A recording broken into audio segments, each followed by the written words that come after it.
بسم اللہ الرحمن الرحیم۔ آج ہم انشاءاللہ غسل سے متعلق کچھ احکام پڑھیں گے، چونکہ ہمارے ابھی طہارت کا ہی باب چل رہا ہے۔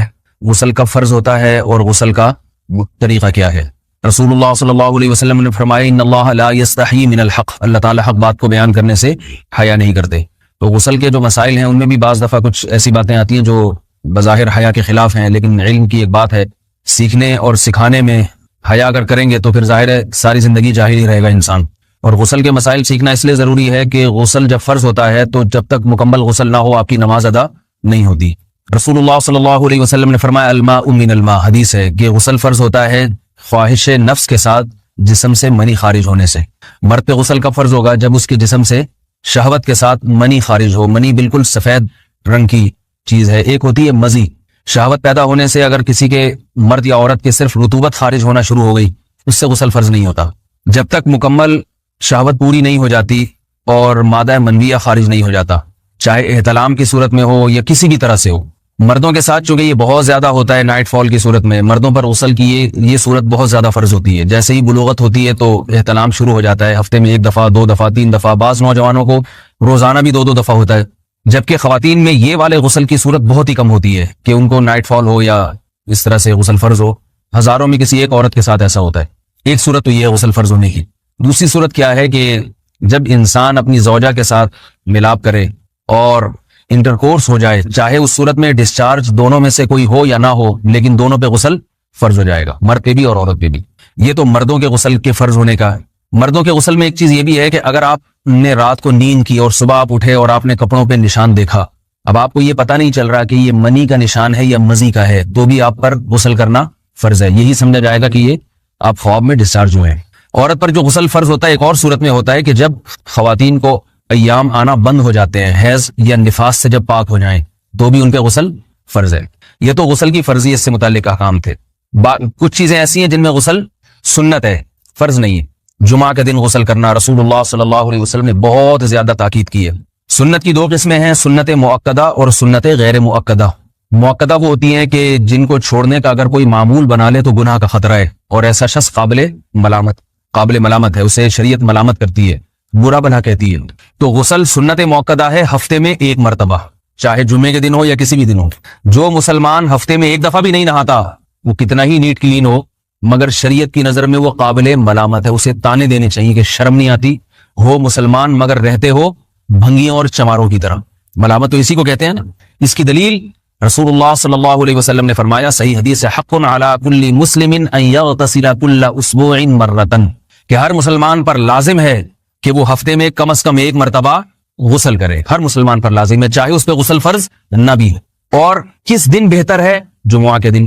نبی صلی اللہ علیہ وسلم نے حکم دیا ہے کہ جمعے کے دن غسل کیا جائے۔ امام احمد ابن حنبل کا مذہب یہ ہے کہ جمعے کے دن غسل کرنا واجب ہے، صرف سنت نہیں ہے بلکہ واجب ہے، لیکن جمہور کا مذہب یہ ہے کہ سنت عمل ہے۔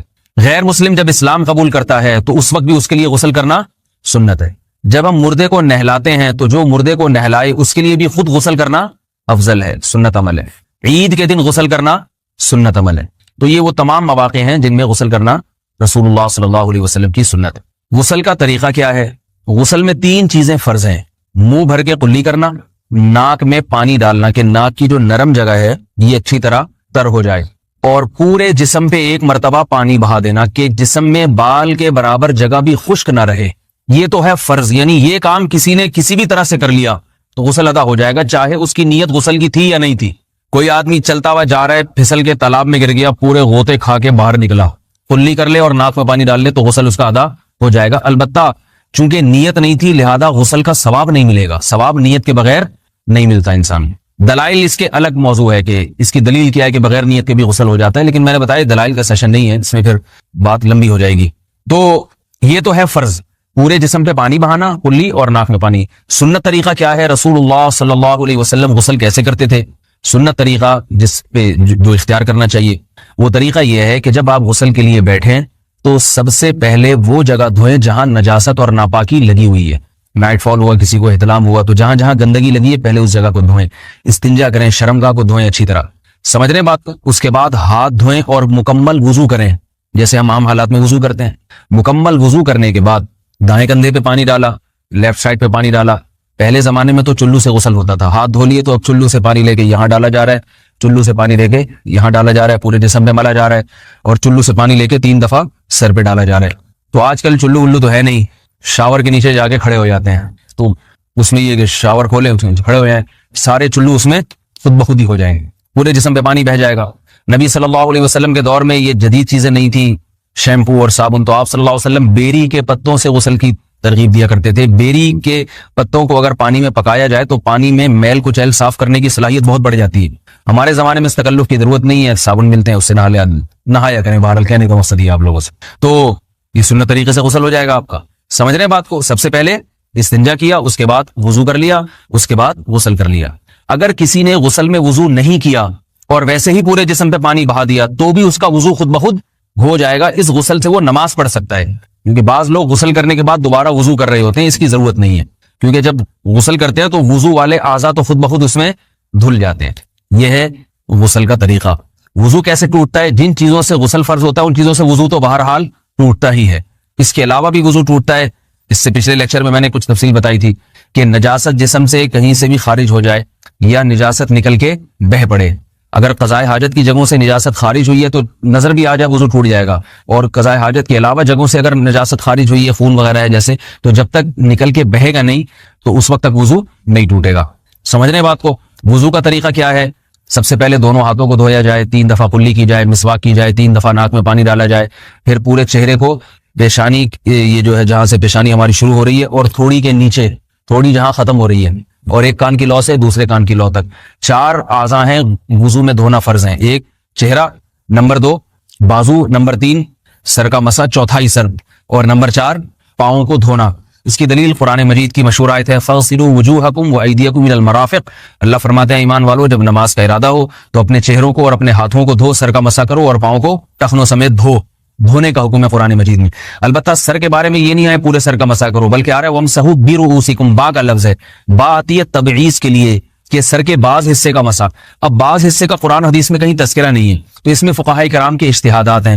امام شافعی فرماتے ہیں تھوڑا سا بھی ٹچ کر لیا سر کو ہو جائے گا، امام ابو حنیفہ فرماتے ہیں نہیں، کم از کم 1/4 کا ہونا ضروری ہے۔ سب کے اپنے اپنے دلائل ہیں، ان دلائل میں نہیں جاتا۔ فقہ حنفی کو جو فالو کرنے والے ہیں تو ان کو چاہیے کم از کم 1/4 سر کا مسا، یہ فرض ہونے کے لیے ضروری، مگر سنت کیا ہے؟ پورے سر کا مسا۔ نبی صلی اللہ علیہ وسلم دونوں ہاتھوں کو بھگو کے پورے سر کا مسا کرتے تھے ایسے۔ سمجھ رہے بات کو؟ اور مسا کے جو یہ ٹیکنیکل طریقے ہیں کہ آپ یوں پہلے انگلی بنائیں، پھر یوں لے کر جائیں، پھر یوں گھما کے لائیں، پھر یوں، یہ ٹیکنیکل طریقے حدیث سے ثابت نہیں۔ مسا کا طریقہ کیا ہے؟ بھیگا ہوا ہاتھ لے کے ایسے پورے سر کو ہو گیا۔ پھر حدیث میں یہ بھی ہے کہ یوں لے جاؤ اور یہ بھی ہے کہ واپس بھی لے کر آؤ، دونوں طرح سے ثابت۔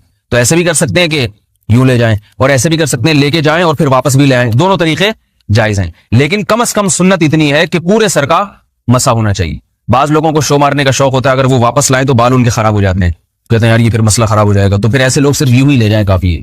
افضل تو یہ کہ یوں بھی لے جائیں، یوں بھی لے جائیں، دونوں طرح سے صحیح ہے، بہرحال دونوں حدیث سے ثابت ہیں۔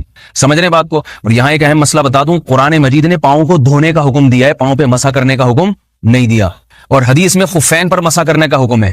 تو قرآن اور حدیث کو فقہاء نے جمع کیا ہے، لہذا وہ موزے جن میں آسانی سے پاؤں دھوئے جا سکتے ہیں ان میں چاروں ائمہ کے نزدیک پاؤں پہ مسا کرنا جائز نہیں۔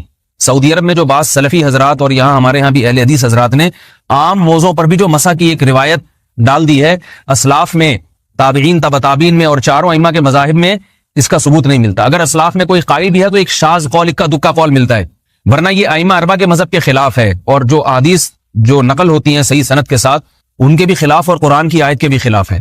اس لیے کسی نے عام ساکس پہ اگر مسا کر لیا، جو عام طور پہ آفس پہن کے جاتے ہیں لوگ، وہ اس میں تو پاؤں، آپ اگر ساکس کو پانی کے نیچے رکھیں پورا پاؤں دھل جائے گا آرام سے، تو وہاں کیا ہو رہا ہے کہ قرآن مجید کے حکم کی مخالفت لازم آ رہی ہے، آپ پاؤں دھو نہیں رہے، تو اس لیے ہم یہ سمجھتے ہیں کہ اس صورت میں نماز ادا نہیں ہوگی۔ سعودی عرب میں بعض سلفی حضرات نماز پڑھاتے ہیں، وہ ایسے ہی کرتے ہیں کہ عام ساکس پہ مسا کر کے نماز پڑھا لیتے ہیں، تو فتویٰ اسی پر ہے کہ ان کی اگر کسی کو یقین ہے کہ اس نے عام ساکس پہ مسا کر کے نماز پڑھائی ہے تو اس کے پیچھے نماز ادا نہیں ہوگی، کیونکہ قرآن کے مطابق اس کا وضو ہوا ہی نہیں ہے۔ صدیوں تک کوئی بھی اس قول کا قائل نہیں رہا ہے کہ عام ساکس پہ بھی مسا ہو جاتا ہے۔ یہ ابن تیمیہ رحمہ اللہ تعالیٰ 7ویں صدی میں اس کے قائل تھے، اور تابعین میں اکا دکا قول ملتے ہیں اس کے، لیکن شاذ قول ہیں، مرجوح قول ہیں جن پر امت نے فتویٰ نہیں دیا، اور اب سعودی عرب میں بعض سلفی حضرات اس کے قائل ہیں۔ ہمارے ہاں اہل حدیث حضرات بھی چونکہ اکثر سعودی عرب کے سلفی حضرات ہی کو فالو کرتے ہیں، تو انہوں نے بھی وہیں سے یہ فتویٰ لیا ہے لیکن ائمہ اربعہ کے مذہب میں اور دلائل کے لحاظ سے دیکھا جائے تو یہ مذہب کمزور ہے. قرآن نے پاؤں کو دھونے کا حکم دیا, آپ دھوئیں گے پاؤں جب تک دھونا ممکن ہے. چمڑے کے موزے ہیں, ان کو دھونا ممکن نہیں ہے اتارے بغیر, لہذا ان موزوں کے اوپر مسح ہو جائے گا. تو اس سے قرآن پر بھی عمل ہو جائے گا اور حدیث پر بھی عمل ہو جائے گا. اس لیے ائمہ اربعہ نے جو قرآن و حدیث کو سمجھ کے جو فیصلہ کیا ہے اس پہ چلنا ہمارے لیے زیادہ مفید ہے بنسبت آج کل کے جو علماء ہیں ان کی اپنی ذاتی آراء پر. اس لیے یہ بھی ایک وضو سے متعلق اہم مسئلہ تھا. سمجھ رہے ہیں؟ باقی تو ماشاءاللہ وضو کرنا سب کو آتا ہی ہے.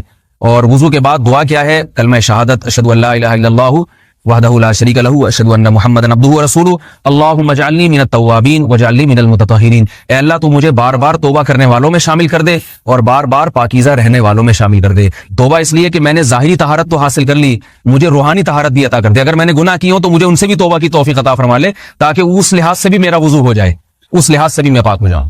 سبحانک اللہم و بحمدک نشہد ان لا الہ الا انت نستغفرک و نتوب الیک.